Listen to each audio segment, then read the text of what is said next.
আজ আমি আপনাদের ফুলকপি দিয়ে চানার ডাল বানিয়ে দেখাবো। তার জন্য একটা বড় সাইজের ফুলকপি আমি ডুমো ডুমো করে কেটে নিয়েছি, ধুয়ে পরিষ্কার করে নিয়েছি। আর চানা ডাল 1 কাপ মতো 1 ঘন্টা আগে ভিজিয়ে সেটাকে আমি ধুয়ে পরিষ্কার করে নিয়েছি। একটা প্রেসার কুকারের মধ্যে আমি এটা দিয়ে দিলাম। আর এর মধ্যে দিয়ে দেবো আমি 1/2 চামচ মতো হলুদের গুঁড়ো,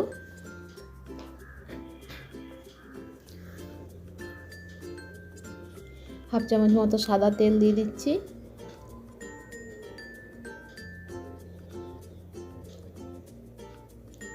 1 কাপ মতো জল দিয়ে প্রেসার কুকারের ঢাকাটা বন্ধ করে দেবো এবং এটা একটা সিটি দিয়ে দেবো। আমি একটা সিটি পড়লেই সেদ্ধ হয়ে যাবে।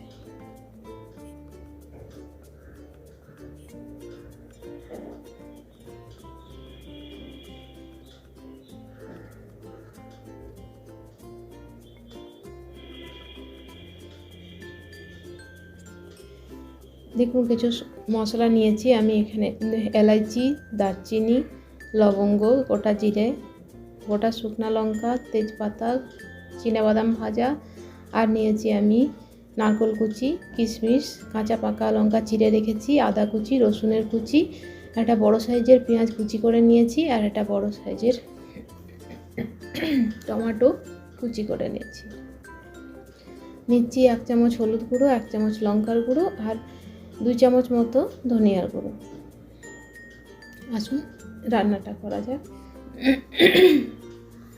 একটা কড়াতে একটু তেল দিয়ে দিয়েছি, এর মধ্যে আমি ফুলকপিটা একটু ভাপিয়ে নেব, দিয়ে সেদ্ধ করে নেব।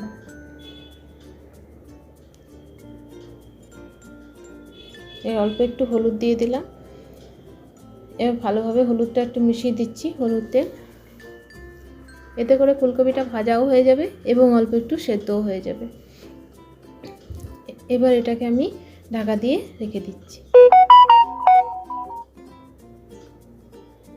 দেখুন আবারও ঢাকাটা খুললাম একটুক্ষণ পরে, 1-2 মিনিটের জন্য কেবল।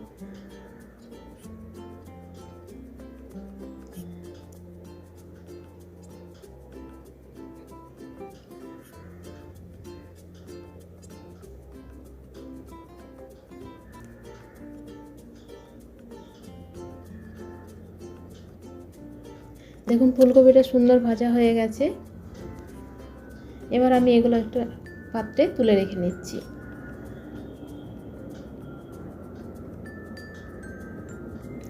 আবারও আমি কড়াতে তেল দিয়ে দিলাম 3 চামচ মতো,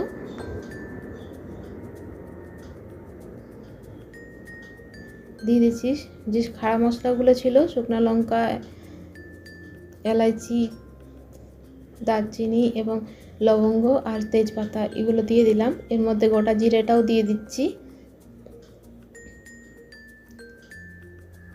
ফোড়নটা একটু হয়ে গেলে এর মধ্যে দিয়ে দেবো আমি রসুন কুচি করে রেখেছিলাম, সেটা দিয়ে দিচ্ছি, আদার কুচিটাও দিয়ে দিচ্ছি এর মধ্যে। দেখুন এটা একটুখানি নাড়িয়ে নিয়ে যে পেঁয়াজটা কুচি করে রেখেছিলাম সেটাও দিয়ে দেবো।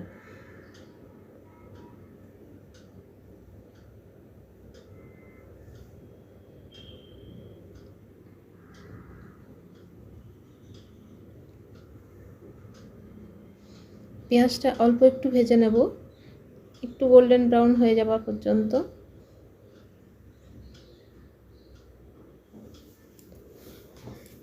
পেঁয়াজটা একটু হয়ে গেছে, এর মধ্যে আমি দিয়ে দিলাম হলুদের গুঁড়ো,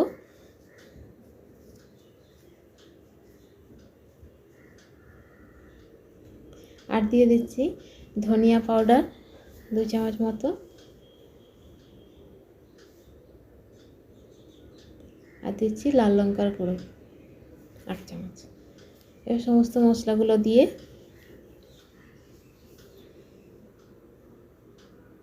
একটু নাড়িয়ে নেব।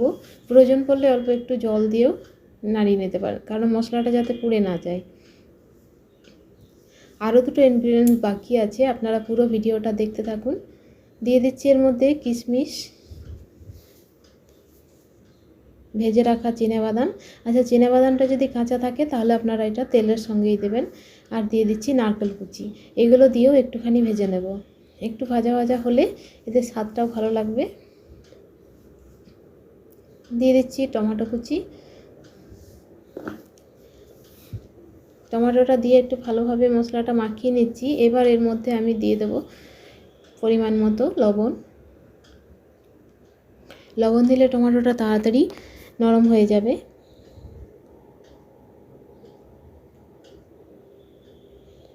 হাফ কাপ মতো জল দিয়ে ভালোভাবে মিশিয়ে নিচ্ছি।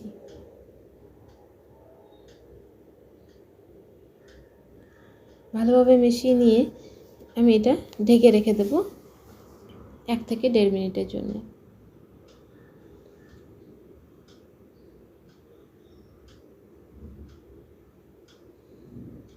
আমার 1.5 মিনিট হয়ে গেছে। দেখুন টমেটোটা বেশ সুন্দর নরম হয়ে গেছে। এবার আমি মশলাটা একটু কষিয়ে নেব। এবার দেখুন এর মধ্যে যে কাঁচা পাকা লঙ্কাটা কেটে রেখেছিলাম এর মধ্যে দিয়ে দিলাম। ঝালটা আপনারা আপনাদের পরিমাণ মানে প্রয়োজন অনুযায়ী দেবেন।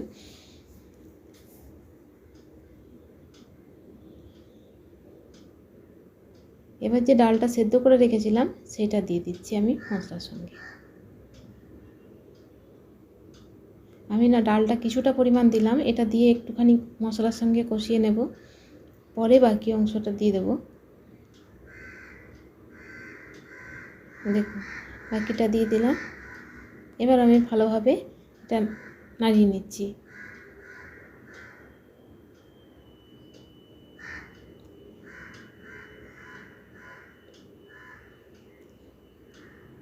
এই যে ফুলকপিটা আমি ভেজে রেখেছিলাম ওটাও এর মধ্যে অ্যাড করে দিলাম।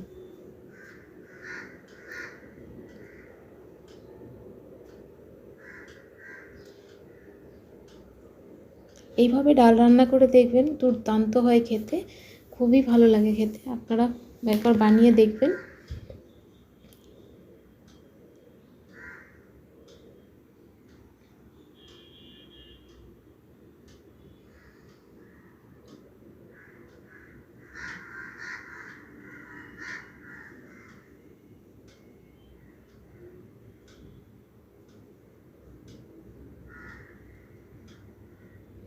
এটা কিন্তু 2 থেকে 3 মিনিট মতো সময় দিয়ে একটু ভালোভাবে কষিয়ে নিতে হবে। এবার ওই প্রেসার কুকারে আমি একটু জল দিয়ে 1 কাপ মতো জল দিয়ে দিলাম।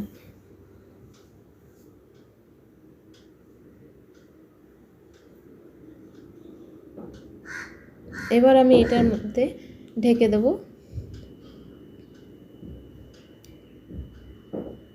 2 মিনিট মতো ফুটিয়ে নিয়েছি। দেখুন আবারও ফিরে এলাম। কি সুন্দর হয়েছে দেখতে, দেখুন। খেতেও কিন্তু লাজবাব। এর মধ্যে আমার যে সিক্রেট ইনগ্রেডিয়েন্ট ছিল সেটা হচ্ছে গরম মশলা আর হচ্ছে ঘি। শেষে আমার রান্নাটা প্রায় কমপ্লিট, এই জন্য আমি ঘি আর গরম মশলা দিয়ে নামিয়ে দিলাম। আপনারা চাইলে এখানে ধনিয়া পাতাও দিতে পারেন।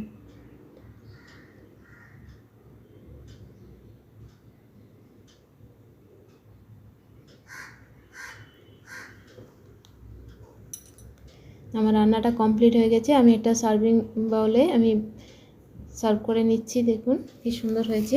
আর বলে দিই, আপনারা আমার চ্যানেলে যারা নতুন আছেন তারা অবশ্যই আমার চ্যানেলটাকে সাবস্ক্রাইব করবেন আর পাশে থাকা বেল আইকনটাও প্রেস করে দেবেন, যাতে করে নতুন নতুন ভিডিও আপলোড করলে আপনাদের কাছে দ্রুত পৌঁছে যায়।